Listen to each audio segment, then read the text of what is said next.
আমি সবসময় সবার পুরো ভিডিও দেখি, সুন্দর সুন্দর বড় বড় গঠনমূলক কমেন্ট করি।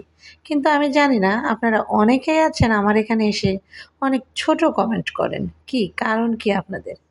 আপনারা যদি সফলতা অর্জন করতে চান তাহলে আপনাদের ধৈর্যশীল হতে হবে এবং আপনাকে প্রচুর সময় দিতে হবে আপনার ফেসবুক পেজে। যেহেতু এখানে একটা আর্নিং ব্যাপারটা ম্যাটার করে, তো আপনার যেখান থেকে আর্ন করবেন, তো সেখানে যদি আপনি ঠিকঠাক মতো হালালভাবে সময় না দেন, তো এখান থেকে আপনি কী আর্নিং করবেন? আমি কিভাবে এই প্ল্যাটফর্ম থেকে মানে একটু সফল হতে পারলাম, তো সেটাই আজকে বলবো। প্রথম কোনো নিয়ম কানুনই জানতেছিলাম না। আমার প্রথম পেজটা নষ্ট হয়ে যায়।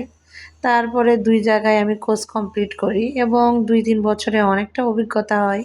তারপরে অনেক কিছু এখনও জানি না। তা আসলে কোনো কিছু না জেনে বা না শিখে করতে আসবেন না। আর আপনার যেহেতু নেই ধৈর্য, আপনি কেন এখানে মানে কষ্ট করবেন? আপনার ধৈর্য রাখতে হবে। এখানে ধৈর্য ছাড়া কেউ সফলতা অর্জন করতে পারে না। আমার ১ম পেমেন্টের ব্যাপারটাও ঠিক এরকম। আমি প্রায় কত বছর এরকম ধৈর্য ধরার পরই যে ১ম পেমেন্টটা পাইলাম। তো এরকম ধৈর্য না ধরলে পারবেন না। এটা সবসময় আপনাকে হাতে রাখতে হবে। একটা মানুষ যে বলে শখ, শখের বেশে। হ্যাঁ, এখানে শখের বেশ আছে, শখের জন্য খুলে।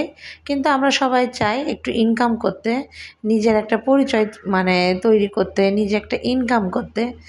তো সেই জন্য আপনাকে অবশ্যই পারফেক্টলি সেখানে আপনাকে সময় দিতে হবে, নিয়ম মানতে হবে, গাইডলাইন মানতে হবে। তা আপনি গাইডলাইন মানবেন না, নিয়ম মানবেন না, সুন্দর ভিডিও মেক করবেন না, তাহলে আপনি কিভাবে আর সফলতা অর্জন করতে বলুন বলেন? আর আমি অনেকের অনেক কমেন্ট ধরি এবং কমেন্টগুলো দেখেও আমি বুঝি যে এনার ধৈর্য কতটুকু।